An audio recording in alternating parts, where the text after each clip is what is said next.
नमस्कार दोस्तों, आपका स्वागत है फिर एक नए एपिसोड में। आज ही एक बहुत ही बड़ा अपडेट सामने आया है हमारे, जो कैन ने प्रपोज़ किया था नेपाल प्रीमियर लीग, जो कि इसी साल 2024 के लगभग एंड में खेले जाने वाला है। तो उसकी तैयारी को लेके एक बड़ा स्टेप आज नेपाल प्रीमियर लीग का लोगो अनवील का प्रोग्राम रखा गया और कुछ ही देर पहले ही नेपाल प्रीमियर लीग का लोगो सार्वजनिक किया गया सबके सामने। पिछले कुछ हफ्तों से हमारी टीम बेंगलोर के ट्रेनिंग सेंटर में लगातार प्रैक्टिस कर रही है। तो इस वीडियो में आज हम कुछ लास्ट वीक के कुछ अपडेट्स के बारे में बात कर लेंगे। जब से नए कैन के बोर्ड मेंबर्स और जितने भी हमारे इलेक्शंस के बाद जो नई टीम आई है कैन के बोर्ड में, उसके बाद ही नेपाल प्रीमियर लीग की बातें शुरुआत से उठने लगी थी। एक T20 फ्रेंचाइज लीग को दोबारा से रीलॉन्च करना नेपाल के अंदर, और जिस हिसाब से एक क्रिकेट का कल्चर ग्रो हो रहा था पिछले कुछ समय से, उसको देखते हुए ये बहुत ज़रूरी भी था। और पूरे वर्ल्ड में जिस हिसाब से हमारी फ्रेंचाइज क्रिकेट लीग खेली जा रही है और नेपाल का जो फैन बेस है उसको देखते हुए इसको लाना बहुत ज़रूरी था। और अपने वादे के मुताबिक कैन ने इसी साल खुद ही वो ऑर्गेनाइज करना चाह रहे हैं।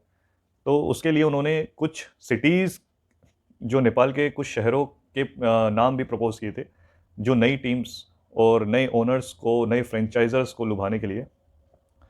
तो सबको इनवाइट करा है उन्होंने, और जितने भी स्टेक होल्डर्स हैं, जितने भी बिजनेस ग्रुप्स हैं, उन सभी को एक रिक्वेस्ट किया था कि आप आइए और बिडिंग प्रोसेस में भाग लीजिए। और नए शहर, नई टीम बिल्कुल फ्रेश स्टार्ट होके एक लीगल प्रोसेस के थ्रू इस फ्रेंचाइज लीग को ऑर्गेनाइज करना चाहती है कैन की टीम। उसी के तहत आज लोगो को अनवील किया गया नेपाल प्रीमियर लीग का ऑफिशियल लोगो। सभी ने, जितने भी स्टेक होल्डर्स और जितने भी हमारे कैन के मेंबर्स थे सभी, और हमारे मिनिस्टर्स सभी उपस्थित थे इस प्रोग्राम में, और सभी ने अपनी अपनी तरफ से अपनी अपनी बातें रखी। तो सबसे बड़ा तो यही पॉइंट था कि ये इस लीग की ज़रूरत हमें काफ़ी टाइम से थी, हो भी रही थी, बट थोड़ा अनऑर्गेनाइज वे में हो रहा था। उतना उतना बड़ा और उतना ग्रैंड तरीके से कोई नहीं कर पा रहा था। ईपीएल हुआ था, एवरेस्ट प्रीमियर लीग हुआ था, उसके 2-3 सीजन्स काफ़ी अच्छे हुए थे। उसको देखते हुए कैन को लगा कि उनको ही ये सब चीज़ ऑर्गेनाइज करनी चाहिए, जो कि सही भी है। तो इस लिहाज से देखा जाए तो काफ़ी अच्छा मूव है। नेपाल की जो सक्सेस हुई है पिछले कुछ समय से क्रिकेट के अंदर, उसको देखते हुए ये एक अभी जो एक टाइम भी बहुत सही टाइम है, इस समय ज़रूरत भी थी, और सबकी निगाहें नेपाल के ऊपर भी है। दोस्तों, ये तो हुई नेपाल प्रीमियर लीग की बात, जिसकी अभी आने वाले दिनों में और कुछ नए नए अपडेट्स आएंगे टीम के रिगार्डिंग, नए ओनर्स के रिगार्डिंग, और नए नए प्लेयर्स कौन कौन से आने वाले हैं। ये कुछ ही समय के अंदर, 1-2 महीने के अंदर सब फाइनल होने वाला है। और ये किस फॉर्मेट में खेला जाएगा और किन किन शहरों में और कौन कौन से वेन्यूज़ पे खेला जाएगा, वो भी फाइनलाइज जल्द ही हो जाएगा। और हमारी जो नेपाल की टीम है वो वर्ल्ड क्रिकेट लीग 2 की प्रैक्टिस के लिए बेंगलोर के ट्रेनिंग सेंटर में हम अपनी ट्रेनिंग कर रही है, जिसमें हमने देखा कि काफ़ी, हमने एक पिक्चर भी देखी जिसमें मोंटी देसाई और राहुल द्रविड़ को डिस्कस कर रहे हैं, जो कि एक खुद में ही एक बहुत अच्छी बात भी है और एक बड़ी मतलब कि एक पॉजिटिव वे में देखा जाना चाहिए। राहुल द्रविड़ जो अभी अभी हेड कोच की पोजीशन से फ्री हुए हैं इंडिया की, और उसके बाद ही ये पिक्चर का आना, तो आप समझ लीजिए कि किस तरीके का एफर्ट और किस तरीके का सपोर्ट बीसीसीआई भी प्रोवाइड कर रहा है नेपाल की टीम के लिए। बेंगलोर का जो ट्रेनिंग सेंटर है वो खुद में ही एक वर्ल्ड क्लास ट्रेनिंग सेंटर है, जिसमें खुद इंडियन टीम भी वहाँ जाके प्रैक्टिस करती है। जो उन फैसिलिटीज़ में इंडियन टीम लगातार प्रैक्टिस करती है जब भी वो अपनी होम कंडीशंस में होती है। तो इस हिसाब से तो देखा जाए तो बीसीसीआई ने भी अपना सपोर्ट और अपने जो फैसिलिटीज़ को यूज़ करने का, एक तरीके से ये समझिए कि एक दोस्ती का, फ्रेंडशिप का जो हाथ है वो बखूबी निभा भी रहा है और निभाना भी चाहिए। और इसका फ़ायदा नेपाली क्रिकेट को पहुँचे, हमें इसी चीज़ की आशा है।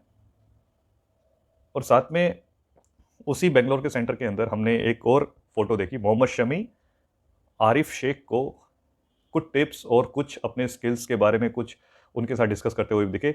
नेपाली क्रिकेट प्लेयर्स के साथ अपना कुछ एक्सपीरियंस शेयर करते हुए भी हमने देखे। एक होता है कि ड्रेसिंग रूम में आपने बातचीत करी, ड्रेसिंग रूम की बातचीत अलग होती है, ट्रेनिंग ग्राउंड की बातचीत अलग होती है। तो आप ट्रेनिंग शेयर करना खुद में ही एक बहुत अच्छी पॉजिटिव न्यूज़ है और पॉजिटिव बात भी है। और हमारे प्लेयर्स इसका बखूबी फ़ायदा उठाएं। हमारे प्लेयर्स को ज़रूरत है ऐसी कंडीशंस की, ऐसी फैसिलिटीज़ की और ऐसी ट्रेनिंग की, ऐसी कोचिंग की। यही एक्सपोजर हमें चाहिए था, यही एक्सपोजर की कमी की वजह से हमने कुछ महत्वपूर्ण मैच भी गंवाए हैं अपने लास्ट कुछ समय से। बट फिर भी इसको हमको एक पॉजिटिव वे में ही देखना चाहिए और जो हो रहा है, जैसा हो रहा है, जैसा होना चाहिए था, ठीक उसी मुताबिक प्लान के अकॉर्डिंग ही सारी चीज़ें हो रही हैं। ग्राउंड की फैसिलिटीज़ की बात की जाए, जो टीयू ग्राउंड के अंदर भी हमारे जो फैसिलिटीज़ हैं उसको भी बढ़ाया जा रहा है। ग्राउंड की पैरामीटर की बात हुई थी, उसको भी थोड़ा शेप भी थोड़ी बढ़ाई गई, उसका एरिया बढ़ाया गया। तो ये सभी चीज़ें जो अभी हो रही हैं डेवलपमेंटल प्रोसेस है, एक दिन में कुछ नहीं होता है, समय लगता है और ये एक राइट डायरेक्शन ही है अगर आप एक लेवल अप करना चाहते हो अपनी क्रिकेट का। तो ये डायरेक्शन बहुत सही है और आने वाले टाइम पे जैसे ही लीग 2 का जैसा भी सीज़न अब दोबारा से जो सीरीज़ स्टार्ट होएगी, तब से रेगुलर क्रिकेट आपको देखने को मिलेगी। इस बीच में मानसून का सीज़न है, हम यहाँ पर ट्रेन कर भी नहीं सकते। अपने नेपाल के अंदर आपको कंडीशंस पता ही हैं, लगातार बारिश वगैरह, फ्लड वगैरह का मामला चल रहा है। तो इस बीच में क्रिकेट ऐसा प्ले है कि आप ओपन में जब तक आप प्रैक्टिस नहीं कर रहे तो इंडोर प्रैक्टिस से उतना एक्सपोजर मिल नहीं पाता। आउटडोर ही खेलने में या मैच प्रैक्टिस होनी ज़रूरी है। तो उस हिसाब से बेंगलोर का सीज़न जो था और बेंगलोर के जो वेदर था वो काफ़ी सही रहा डिसीजन कि वहाँ ट्रेनिंग करने का। सो दोस्तों, इस वीडियो को इतना ही रखने, तो आपसे जल्द ही मिलेंगे दूसरी वीडियो में। तब तक के लिए नमस्कार।